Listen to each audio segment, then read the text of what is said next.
Magandang araw po sa ating lahat.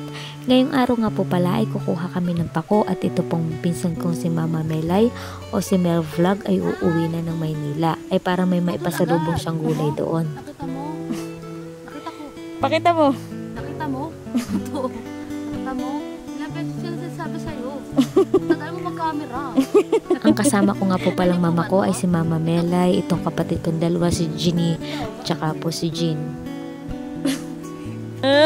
Loko. Sige. Sumama na po sila at para marami daw po kaming makuhang pako.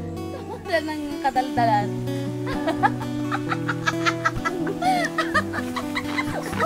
Para nga po pala hindi malantang pako ay dapat gugutayin na po agad. Tapos ay dapat na ibalot sa dahon ng sagi para fresh pa kagaya ko. Charis.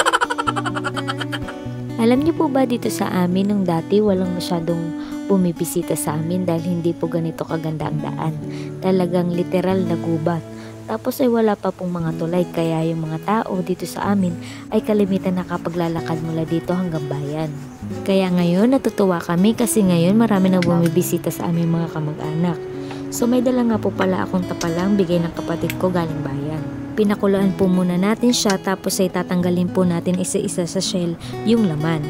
After po nyan ay magpe-prepare po tayo ng harina, lagyan po natin ng konting bawang, sibuyas, paminta at saka itlog. Sama na din po natin itong tapalang at haluin mabuti. Si Mama Mele nga po pala ang nagluto ay sabi ko dapat ay masarap.